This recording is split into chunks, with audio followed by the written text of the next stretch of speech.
Okay. Good evening, everyone, and welcome to yet another webinar session here at Injun Kim Legal. Thank you so much for joining. Today, the topic that we are going to be talking about is cybersecurity and compliance, protecting data, products, and people. My name is God Grace, and I'm the moderator for today's session. I am a legal professional, and I am the founder of Injun Kim Legal, a growing law firm that is dedicated to helping individuals and businesses navigate legal and compliance matters with clarity and excellence. Here at Injun Kim Legal, we are very passionate about empowering the next generation of lawyers to build meaningful and specialized careers.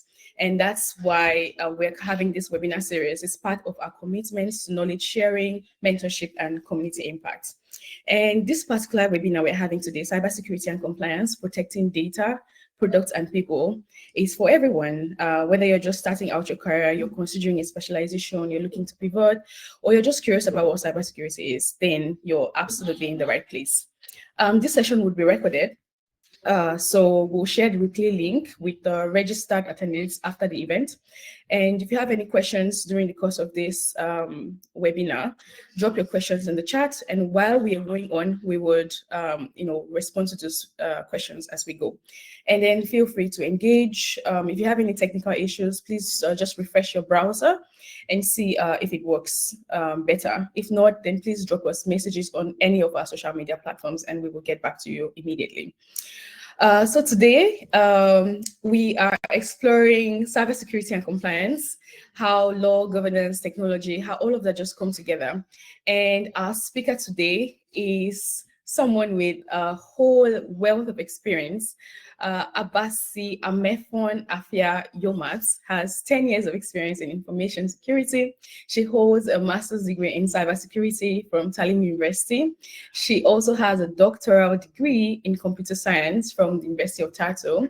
Her research interests include security risk management, intelligent infrastructure systems, and then she's also focused on human-centered cybersecurity.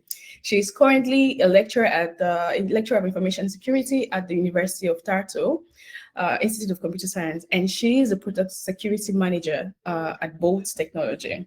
So you're welcome to our webinar series, Abasi Amehwan. Thank you, and thank you for having me today. Okay, let's begin at the foundation. Cybersecurity feels like a buzzword, it's something that affects every one of us, whether it's individuals, businesses, governments. Could you just give us a background, what is cybersecurity and why does it matter so much today? Thank you. I would say you're right. Cybersecurity is a buzzword, but in a sense, it has grown to cover a lot of things today. So it's more about protecting data and protecting a lot of digital systems that we have, protecting the networks. Think of any digital system that you have, cybersecurity covers that aspect. For individuals, we mostly see it in cybersecurity, protecting your personal data, protecting your identity, even to protecting your finances. With your mobile phone, cybersecurity protects your phone from other people gaining access. So typically you have your lock screen. So this is one of the measures of cybersecurity that has been put in place to prevent other people from gaining access to your phone and just you from gaining access to your phone. And when you get to businesses, I would say cybersecurity covers even protecting intellectual property, maintaining this trust that customers have when using your products or when using your system. You don't want to use, let's say, a fintech product that the next day you find out that other people know about how much money you have in your bank account and so on and so forth. And also cybersecurity is good to maintain operational stability of your business. And so an aspect of cybersecurity is availability. And in this case, you need your systems to be up and running and that this data is passing across as it should be and getting to the people that it should go to. So I would say in general, cybersecurity covers all about protecting your digital systems, making sure that your data is confidential, making sure that nothing is manipulated or tampered with, and also making sure that it's available to you as well. Wow, just listening to you just go through what cybersecurity is about, it encompasses like a whole lot of things, like I Indeed.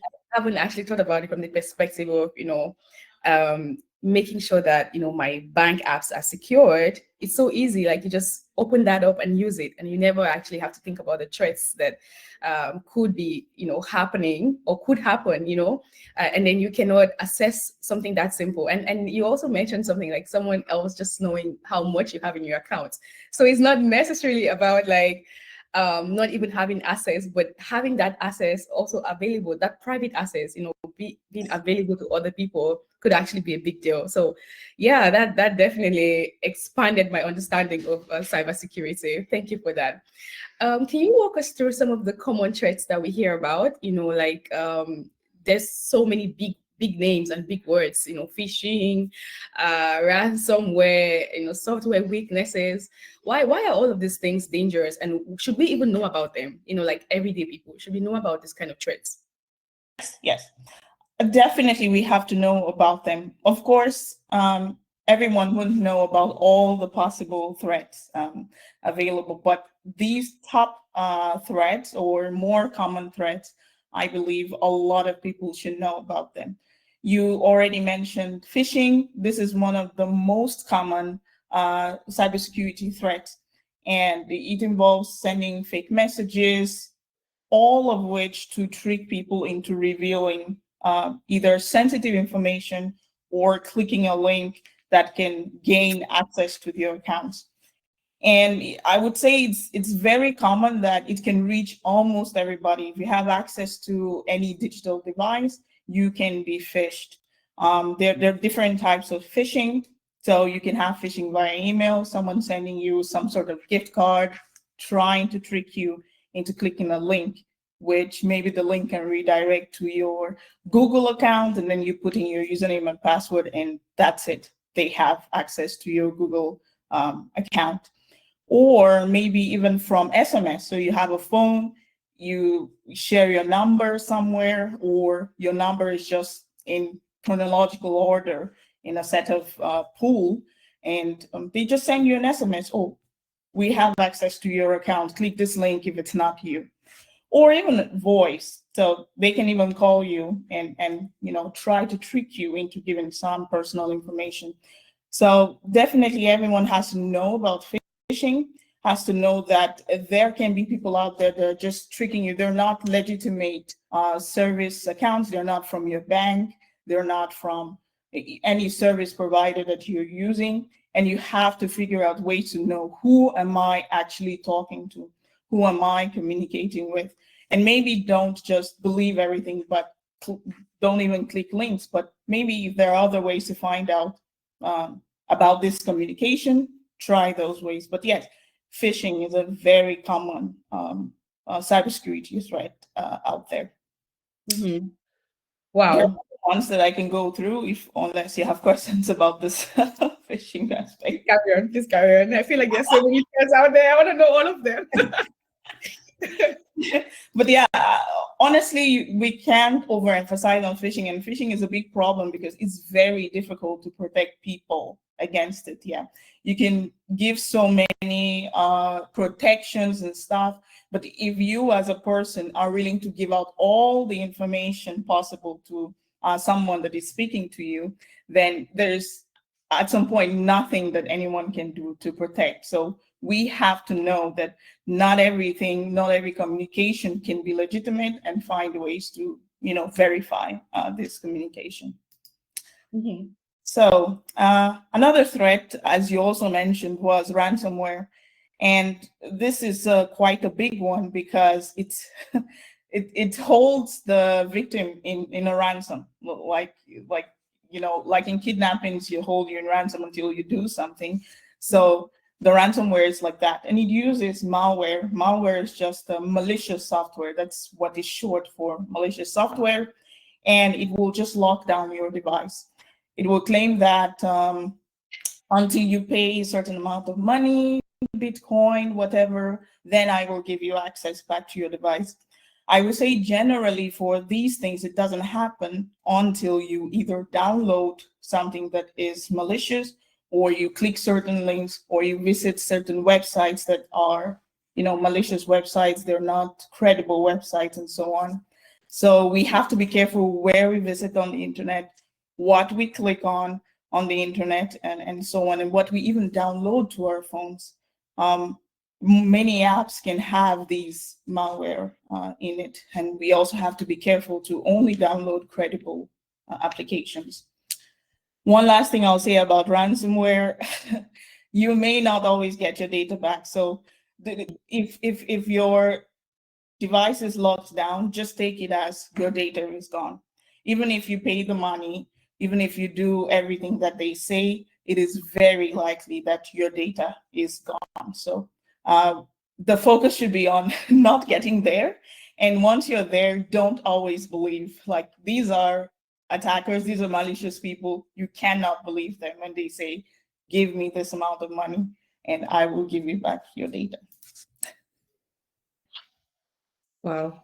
I'm just thinking, like, you know how we watch movies and then we see someone is being held, like pay this particular money and then you get the person back. And then in reality, sometimes you get the person back, sometimes you don't. It just sounds like the same thing, except this is on, computer, and then it's your data that is being used in this sense. So it sort of just brings it to life because we can relate realistically like how it happens with human beings, and data is kind of like a part of a human being. So I'm just, calculating both risk, and I'm saying like it's definitely not a place I want to be in, both physically as a person and also like as in the cyber world. Like I don't want my data to be used for something like this. So how do I prevent this? Like this is the top question on my mind right now. How do I not fall as a victim to something like this? Specifically for ransomware, since it is a type of malware, you can do the same thing as other how to prevent other malware. So we have viruses, we have worms, we have spywares, the different types of malware. But ransomware, I would say, is one of the most heinous ones because everything is done. And in this sense, like I said, prevention is better than than the cure, right? So of course, have your antivirus software in your computer. A lot of people will go towards free versions. There are some free versions that are good enough, but if you can pay for it, I suggest that you go ahead and pay for a credible antivirus software. But again, with prevention, you always have to be careful where you are visiting, what you are accepting to download onto your computer, your device. Even your phones are vulnerable to these sort of things. And maybe if someone just sends you a random link from nowhere, try to verify before you click, like, well, what is this link? Sometimes you can try to read the URL of what it's there. But if it doesn't seem like something that you recognize as, where you would go, like google.com or something like that, try to verify if this is a credible link. A lot of these links, once you click it, it's already downloading something to your device, even if you don't see it in the forefront. In the background, it can be. So I would say just caution, vigilance, and also have the technology prevention, which is like these anti-malware programs on your devices. Yeah. Okay, thank you for that. I don't actually have a, antivirus on my device, so this is very useful for me. Now I know I have to get that if I don't want to be in this kind of problems. Thank you very much for that. Okay, let's move a little bit into what you do. So you are a product security manager. What does this mean, and like what does your role look like on a day-to-day? So as I said, I've done security for over 10 years now. And for now, I'm mostly focusing on product security. And so in product security, we are more interested in how is this product secured right from when there is the idea of the product to when customers start using it. So my goal is to see, when you're having this idea of, okay, I want to make a product that users can sign up and get the best deals, what type of data are you going to collect? How do you protect the sign up? Maybe already by the time you're designing it, we already think of the security of the users as it continues. And then it goes to people already writing code, developers are writing code. Where is the code being stored? Can someone have access to it and change it? And in a sense, put a backdoor in it that now they can access the data of any client that is using this software. So we're thinking of that. What are the requirements to put down? What are the practices when coding to make sure that developers are not including vulnerabilities into the software? And this is not intentional, right? Like, people are trying to just develop their product the best way they know how, but there are just some ways of developing it that is insecure, and you find out that a hacker has come in, has broken into the product, and can see other people's accounts and so on.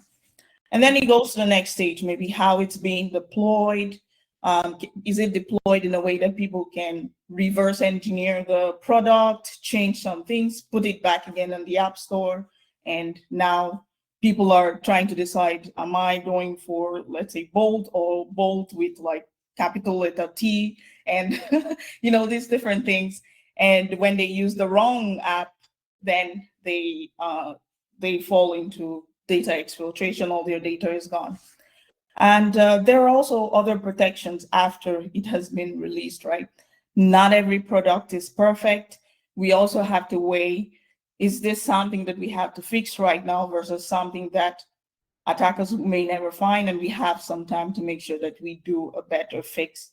And all of these weighing and balancing between the business wants profit, they want to push it as soon as possible, with the developers who are under this pressure to push it, and then we have to be the ones to say, stop, let's think about it, let's weigh this, and on a risk basis, we decide if the product is safe to be deployed or not. So it's quite a lot of things. Yes, it is.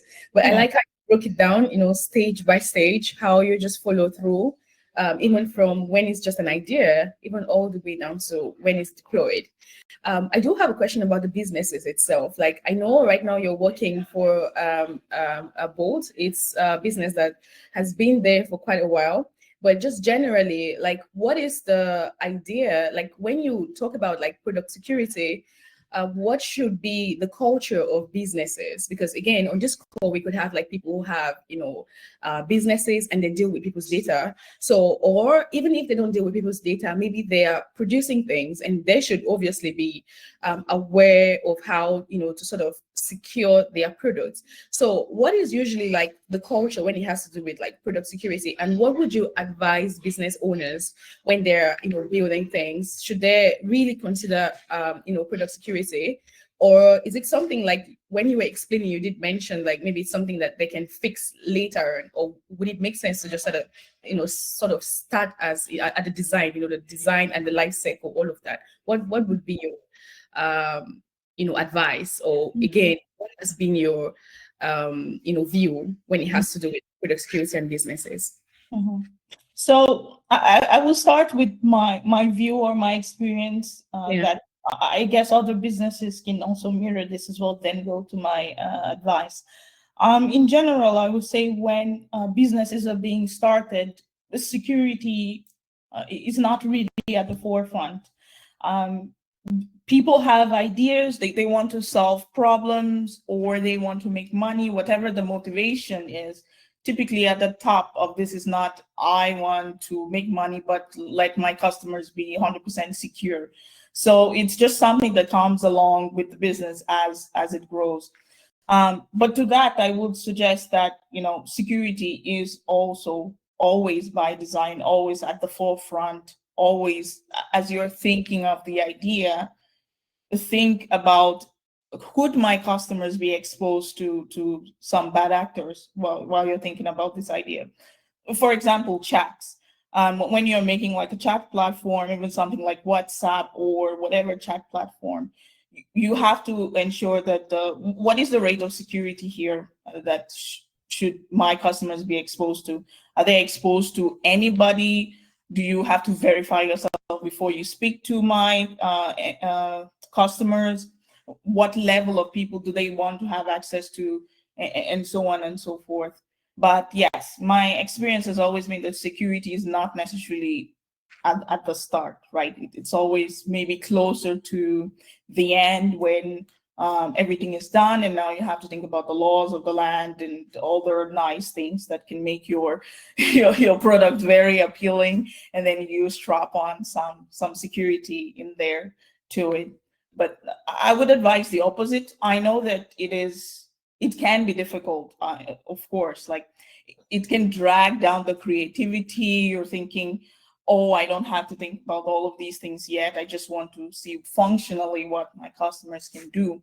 But I would say it's something that is short-term pain for long-term gain.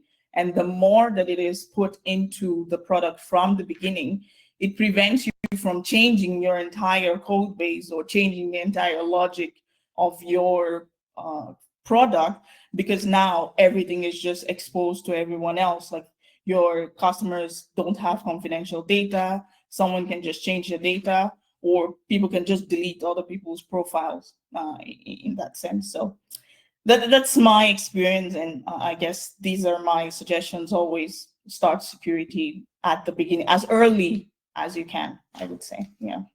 Okay. Just as a follow-up question to this question, when you were sort of explaining, you did mention, like, for example, if you had like a chat business. So I was just thinking, like, should security be different as regards to the kind of business that you're running? So let's say you're dealing with people, should you be more security conscious than if you were dealing with, for example, products? But in this case, you were products, security manager. So now I'm just thinking, like, does it even matter? Like, if you have products, or if it's people, if it's services, like, should all businesses kind of just think about security, or are the risks different depending on the business you do? Like, what do you think? I would say certainly yes. By principle, we have to think of security either way, but the risk can be different for different businesses, especially if you're a business that will collect people's data, a business that will allow people to, let's say, trade in, let's say, financial data, all of these things that are classified as sensitive or data of value, then yes, you must consider security, like, right from the beginning. And thankfully, there are a lot of laws and regulations that don't even let you move forward without having to do that. But if it's just a business, like, okay, I want to see what are the biggest deals in my area, and maybe I don't need to create an account, I just open and click some things, and maybe they're getting profit from the links that you click and all of that stuff, then perhaps you don't need as much security features here. But I would still say, in principle, just think about it. Although you may not do anything significant about it, but it's always good to think about it, just in case there may be something that you have to do. Mm-hmm. Okay. Everything just flows from when you think about it. So it's good that you're advising that, it's something that should be at the mind, even though you don't do something about it, you're just thinking inwardly. Awesome. You did mention about regulations, especially like in the fintech space. You cannot even do anything like hold people's financial data without actually going through the laws. And not just in the fintech space, in other spaces too. So I want to ask, specifically in your space, can you talk to us about some of the key regulations that you sort of just have to pay attention to in your everyday working? Like, what laws do you sort of guides you in doing the work that you do? So in my everyday work, I would say, and I'm based mostly in Europe, right? But a lot of the customers can be elsewhere. So they can be in the Americas, they can be in Asia, even in African countries as well. So, but the main laws, one I can actually talk about is the GDPR. This is more standardized all over the EU. And it's something that it's a big regulation, because you can get severely fined if you do not follow this regulation. So this GDPR is mostly towards privacy, data privacy rights for all of your customers. So it regulates how you collect data, how you process the data, how you store it, who has access to this data. And definitely if the data gets to the wrong hands or is stored inappropriately, this is something that it's a no-no. And it's something that you have to find ways already preemptively to stop. So you have to make sure that data is stored appropriately. No one has access to it that is not supposed to have access to it. And that you're not even collecting data that you do not need. That's another thing. So data minimization, we cannot ask you for, let's say, your grandmother's name and phone number and all of that stuff, because we don't need this information in order for you to, let's say, book a ride or chat with someone or something like that. So this regulation definitely helps businesses to toe the line. It can be expensive for businesses because now they may have to introduce encryption of data where they're storing it. They have to introduce access control measures so that not everyone in the company has access to this data. And there are a lot of things that go into it. You definitely have to hire a legal professional to help you interpret these laws directly to your business. But I would say it also helps me as a security professional to propose and to promote security culture in the company, to say, GDPR has said this, and this is what we must do in this company, and push these things along and convince a lot of people as well. We have to do this, otherwise we could get fined, and the fines are not they're not nice. They're very, very high fines. So in this sense, these things are good to keep businesses in line, and customers can be assured that mostly if they are in Europe, they have GDPR, and they can always, I can say, report if they feel that their data is used inappropriately, but they can also feel safe that, more likely than not, their data would be used appropriately. Mm-hmm. Okay. You did mention something about you needing a lawyer, to sort of, an organization needed a lawyer to sort of explain what the laws are saying, all of that. So is it that most of the laws are not very clear? Like, is it necessary to sort of get an additional support in the sense of like lawyers explain what the laws mean? Or are they usually, like most of the ones you use, are they usually like very straightforward and you can just go ahead and implement them? No, I would say it depends on the regulation, right? There are more technical regulations and they're more towards legal or legalese regulations. So, but to be on the safe side, it's always good to have someone that understands the legal terminologies, understands the legal precedents and all of that, to make sure that you are doing the right thing. It's one thing to say, okay, you should not collect data that is not needed, but somehow by some convoluted discussion that you've had, you somehow needed your grandmother's name as maybe next of kin.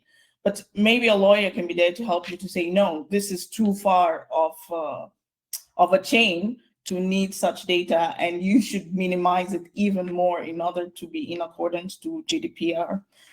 So I would say that legal counsel is always good.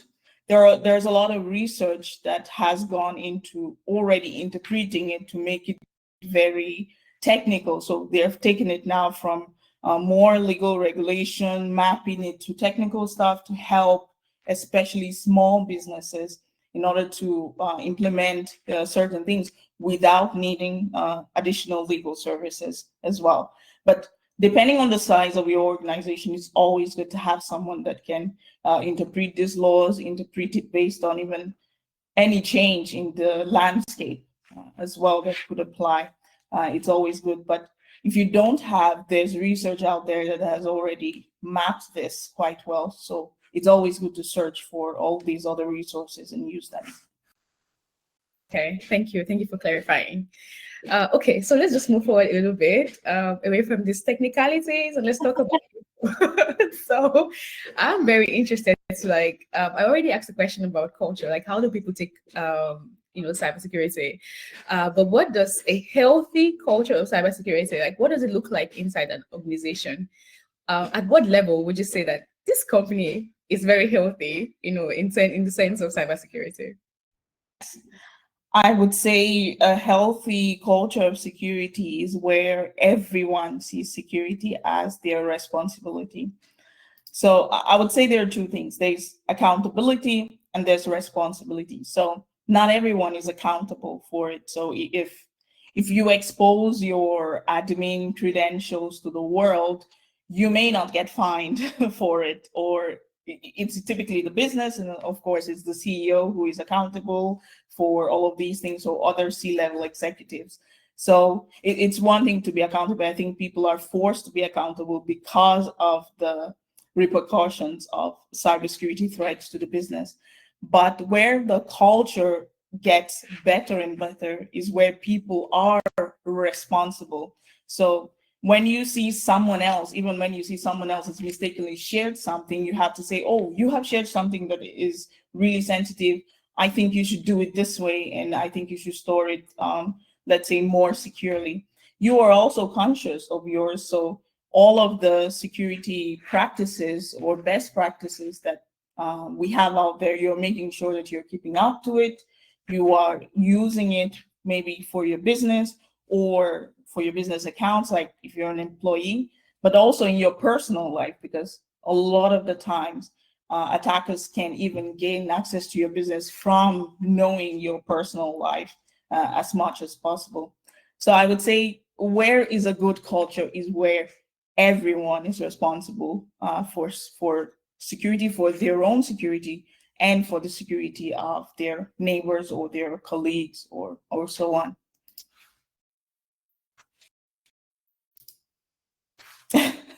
Sorry, I think I missed that. I couldn't hear you. I was just saying, like, how does a company get there? It's like, I mean, it looks good the way you painted the picture, but it sounds like a process. How does someone, a whole organization, just get to that point where everyone is holding each other accountable? In that sense, it sounds unreal. Like, how do we get there? It's difficult. It takes time, but I think the more people see the consequences of these cyber threats, what it can have to, to you, what it can have to your organization, it helps when you want to work in a certain organization, right? So you take things a little bit more personally and so on. But I think the more people are exposed to cybersecurity, what it's about, what are the impacts, what could go wrong, I think it helps people to say, okay, maybe let's not do things this way, let's do it another way.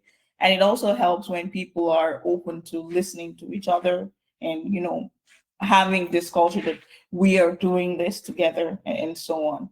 I don't like the shaming people. A lot of people can, you can get fished, and maybe your IT team will find this out and they're like, oh, this person has exposed our company and so on and so forth. But it's always to always turn these things into a lesson or a learning moment.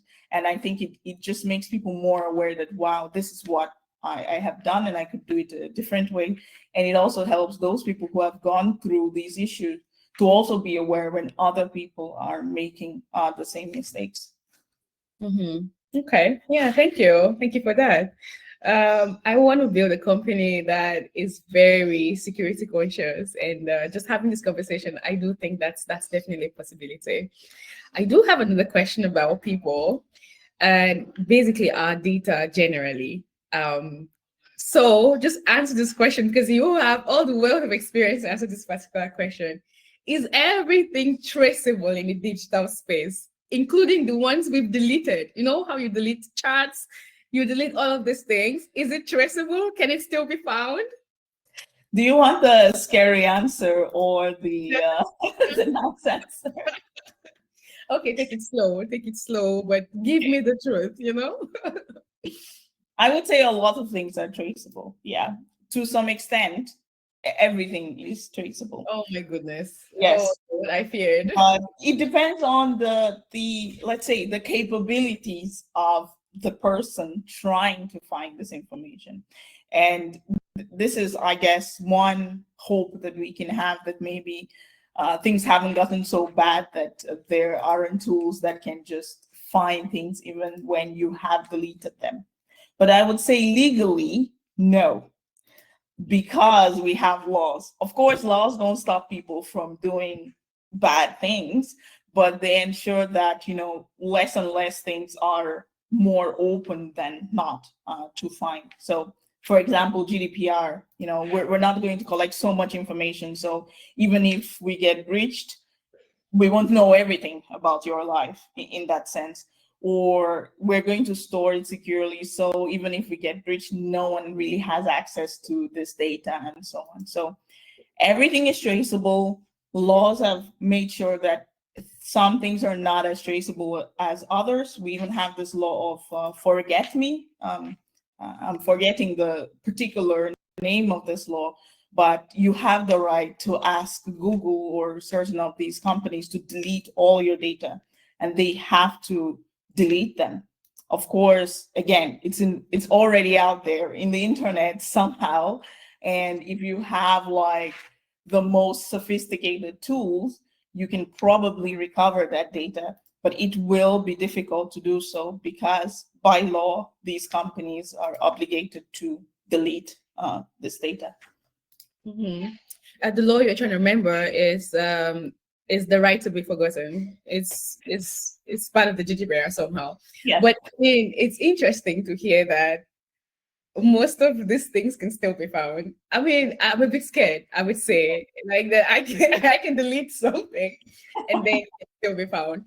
And this leads me to my next question. So are you saying that we should be more careful, with how we use the cyberspace? We obviously should be more careful on how we use the cyber space, and how should we treat our data? Like, should we like, is it a currency? Would you say like we should ascribe a little bit more value to it in that sense, um, as personal or as business data? You know what I mean?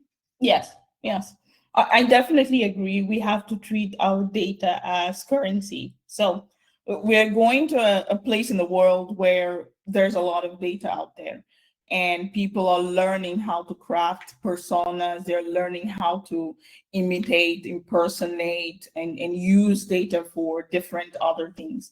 I would say even big companies are probably using your data to train maybe their AI or to train so many things. And of course, you have no consent and no say so in some of these things.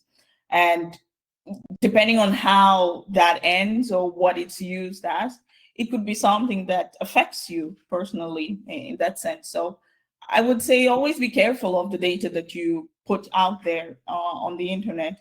Of course, I'm not saying that you should never post anything, but that there are certain things that maybe you can craft in your posting. So maybe don't post your house address, or don't post your full legal name plus everything else, if it's something that you think that it's not something that you want out there 100% as well. Maybe don't post where your kids go to school. There's just different things that you have to think. I would say think a bit more clearly about it. Think, if someone were to take this data and use it for something bad, how much would it affect me? And then in that way, before you post it. Of course, for professionals like me, of course, if you check my LinkedIn profile, you'll find, let's say, my entire working history. There are some things you can also hide on LinkedIn. Maybe you don't put 100% what you do at work, just the title, how long you've worked there. I think that's enough for people to know about your professional achievements and so on and so forth. And yeah, so there are so many things like that. I would say in general, I can't necessarily list out all of the things that you shouldn't post, but in a sense, things that are very personal to you, like people knowing your house address, people knowing where your kids go to school, people knowing where your parents live, and people knowing even how many times you go to a particular place in a day. These are the things that, when collected, can be used to impact you negatively. And so always think about it before you post or release such information. Yeah. Okay, now we have to be more security conscious, obviously.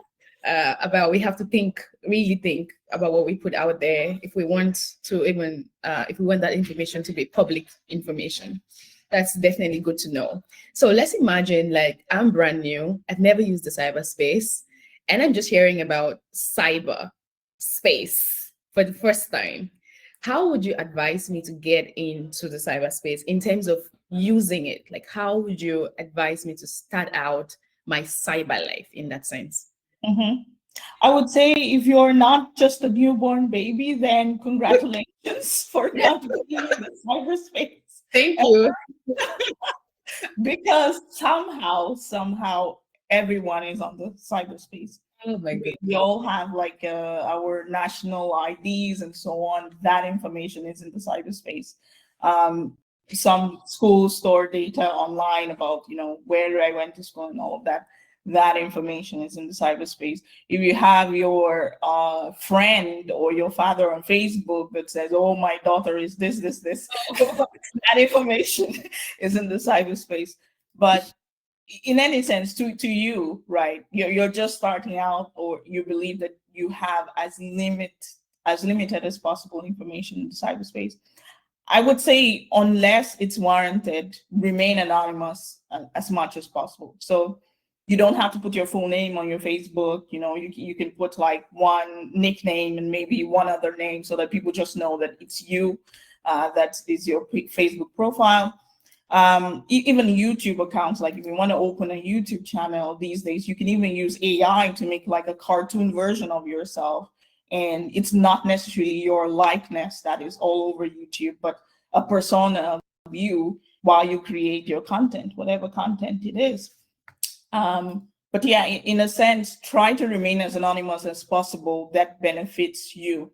But if you have to, let's say, reveal yourself, especially on LinkedIn, you have to give as much information so that people know that you are legitimately working at a particular place and you're a legitimate professional. So I would say maybe keep it professional, depending on the platform. So don't necessarily post birth dates, your addresses, schools, health details, all of that. These are gold mines to attackers that try to impersonate you. So just guard these identifiers as much as possible. Unless expressly needed, then you reveal such information as well. And another thing that is very important is separating personal profiles from work profiles. So there are some profiles that you may be free to share information about yourself and so on and so forth. It helps when people cannot directly link you to, say, a more professional setting or more work type profile, in a sense. Unless one is actually feeding the other, it's best to keep these two personas separate. Because another thing is that when these attackers know as much personal information about you, next thing they're going to be sending you an email through your work email saying, "Oh, hey, I know you from this. I'm also working in the same company. Can you help me with this invoice?" or something like that. And you can believe them because they have this personal information about you. You think maybe it's someone that I've met in the lunchroom and we've talked and all of that stuff, but no, it's actually someone that is trying to steal your data. So as much as possible, keep these things separately so that there's no cross exposure between both of them.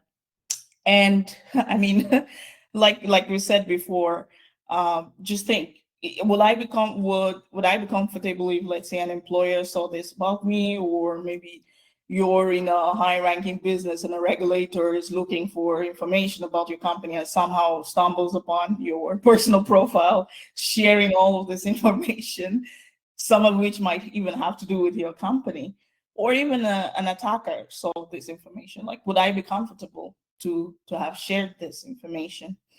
But all of these things I mentioned, these are things that are behavioral stuff. So things that you have to probably change the way you behave in order to achieve but there are also technical as controls that can stop things regardless of how you behave or feel about it. This is using stronger passwords, enabling multi-factor authentication. So a lot of the platforms that we use, sometimes even by law, always have multiple ways of authenticating. So you have to authenticate twice in order to gain access to the account. So always enable that. Attackers can easily get your password, but maybe they don't have access to your phone, so they cannot get maybe an OTP code that a service can send for you to log in. So they are now stopped. They cannot get this information unless they fish you and ask you to send them that code and you send it to them, sadly. But there are other types of authentication. So like passkeys or Face ID. So that can also try to stop them from gaining access to your account. So always use the technical security measures that each tool gives to you, use them all, and then start changing your habits a little bit, like to help to keep yourself safe while you create your digital footprint. Wow, that's a lot. I mean, I have to be tech savvy. I also have to be culturally aware. You know, it's that's I mean, I'm this is outside of even businesses. This is you as an individual. You understand what I mean? Like, it sounds like a lot of things. Like, I have to be very responsible for me to stay safe. It's wow. Wow. Okay. So yeah, so these are the things we obviously have to do when we are using the cyberspace as individuals. What would you say about businesses? Like, how can businesses stay safe in, because right now, if you're a business and you don't have a profile, you're not out there, it seems as if you don't want to make some money, like you don't want to give out your services or something. So how can businesses be safe using the cyberspace? Yes, I would say technical controls are always your best bet. You can't really control how everyone chooses to behave in the company. You can only, let's say, okay, there is technical and there is, I guess, some sort of social stuff, but always prioritize the technical part to make sure that at least you've done the most that you can do in this regard to save or to protect your data. So always use, let's say, encrypted storage, always define what people can access in this data that you're collecting and so on. And that's for internal data when you're storing it. For your devices, use your antivirus or like some endpoint detection to make sure that people don't download malwares that can access business data and so on and so forth. So always look out for what are the technical controls that I can use to safeguard my data. It's something that the internet is so wide and can provide you so many suggestions. So just try to look them out. You can even ask AI, depending on your context, what other technical things that you have to use. But the other aspect is just the same as what we were saying. All the things that apply to personal stuff also apply to the business. You can limit, classify what kind of data that you're willing to share outside. So data classification is a very big thing, and you have to know which is public data, which is confidential, which is even highly restricted. So not even everyone in your company knows this sort of data. And when you classify, it helps people to say, okay, I can share this public information, when we are expanding into a new market and, everything has been said, this is the go ahead. I, as an employee, can brag about it, on social media, or we have expanded, or we've added a new feature and stuff like that. But if it's not public data yet, or classified as public data, I can be exposing my company to competitors that can already take the idea or sabotage such expansion. So this data classification, I would say, is very important for businesses and when you're considering your data, and make sure that people understand what sort of classification certain data is so that they do not expose certain things. Of course, businesses have to share their addresses, their their names. Everything else is very different from personal life and so on. But when we are able to sit around and agree what is public data, what is confidential, what is restrictive, I think it will help people, let's say, act accordingly on how much data they are sharing about the business. Thank you. And just one last question in this segment before we move on to the last segment. You did mention AI. How can we even talk about cybersecurity without talking about AI? So you mentioned like you can use AI. I'm like, okay, Yes. can we use it? Can we not use it? How do you use it? You know, what do you have to say about this? I would say AI is a blessing and a curse, because Yeah. the more good things and that we can do with AI, just think about it. Attackers are probably using it twice as much to do even worse things. So AI really wants to help you solve your problems, right? They want to help you be more creative, and businesses use it to be more creative in marketing, give new ideas, be more innovative. You can even use AI to help you to code faster. And we've seen that a lot of developers are using AI to code faster. But we always have to be careful that, one, AI is not perfect. It's just trying to help, but it's not going to be 100% perfect. So when you're using AI to code, always check, do code checks, do code reviews to make sure that the code is suggesting is actually secure enough to be used. Some AIs have even suggested use code and they use it and the whole database is deleted. So you always have to be the last line of validation for AI. But again, AI has also been used to make more realistic phishing messages, more realistic ways of attacking different people and so on. So we have to be careful, even if, some attacks, some phishing attacks you see, oh, it looks so like all of the things that you usually see about phishing, it's not here in this message, but always still be careful. The emails can look perfect. There is not going to be any grammatical issues, not like something that we've seen before. Even AI can teach attackers, like, these are the things you can change to make it look more realistic. So always be on guard, but definitely use AI to even defend yourself as much as possible. So like I was asking, that you can ask AI, like, what are the technical controls that I can use? This is the context of my business, and this is what we're trying to do. And you can take that suggestion, always validate, if this is a real suggestion, depending on the AI that you're using. But it's definitely something that can be useful for a business. And we also have to be aware that while it's useful for business, it's also useful for the attackers. So they're getting wiser as well. And we have to use AI to also get wiser in how to defend ourselves. So it's useful both ways. It's a tool. Whoever uses it just sort of determines if it's good or if it's bad. But we should Exactly. also use it. Okay, Yeah, that means don't be afraid. we should use it. Okay, awesome. Okay, thank you very much for that explanation.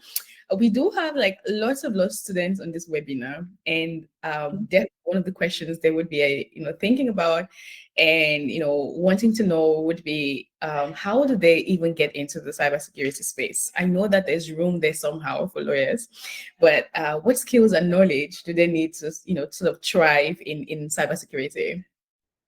I would say I depend a lot on lawyers and legal people in my field, especially as I'm doing product security. This product is what is being regulated in the market. So I can read a lot of law books. To be honest, I don't understand half of certain things that are written in there, and we always find that we need legal people who care about compliance and so on, that can help us translate this. And it's kind of like some merging of expertise, so they understand a bit more the technical things that we're going through and so on, and I learned to understand a bit more how I can fit into the compliance and regulations that they know a lot about. So I would say for lawyers who want to come into the cybersecurity space, don't underestimate your background and the things that you know as a lawyer already. You have a place in cybersecurity, and it's a very crucial place in cybersecurity to cover. A lot of security people were very technical. We don't necessarily understand regulations. We don't understand technically even why there are regulations outside of our purview. And we definitely need lawyers to come in and support us here in keeping products safe for our customers, and also preventing us from getting like sued or or fined, or so on and so forth. So what skills and knowledge, extra, skills and knowledge would you say like a lawyer would need to be in like a cybersecurity space? Uh, I would say lawyers, I guess lawyers already know these frameworks, right? So these are really good. And but I would say another skill on top of that is understanding risk management. So if we're not going to address every incident as if it's like a legal breach or whatever, because then there's just going to be too many things, and we end up exposing ourselves to regulators unwittingly by reporting every single thing that happens. So I would say risk management is very important aspect that lawyers can learn more about, and it can really, in the sense that the lawyer is not necessarily saying we can be liable for this, and this, but the lawyer can say this is what we're most vulnerable to by the law and what we have to fix right now, in the sense, and be able to gauge what exactly is more important to focus on and why. But other things which are a little bit more technical is just understanding how protections work. And understanding how protections work can help the legal advice, or improve the legal advice that is being passed on to upper management. And I would say lawyers definitely reach our upper management a bit more, even sometimes more than security, right? Because I think lawyers are a bit more specialized and they're more in tune to the law. And I think businesses always like to be on the side of the law. So understanding these technologies like encryption, what encryption does, it protects data, making sure that it can't be read unless by people who are supposed to read it. Access controls, people don't access such data, logging, monitoring, even data minimization, and so on. And just knowledge of this just helps the process along and helps lawyers give more specific, I would say, advice, and more concrete advice that can help the business. And I've covered risk mindset. This is a very big thing, I would say, because different people are thinking about I'm thinking about the vulnerabilities in the products. Business are thinking how they want to gain profit.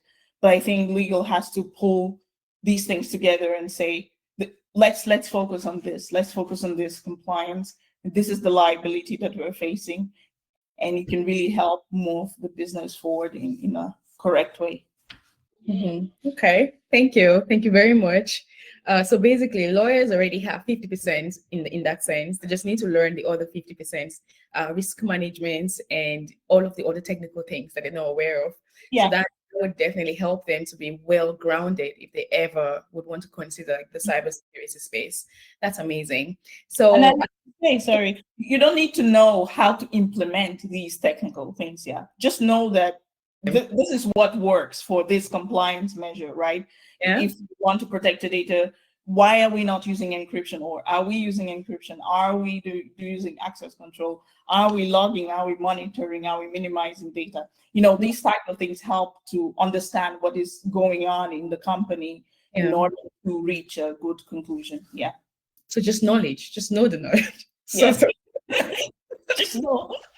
No. That's amazing.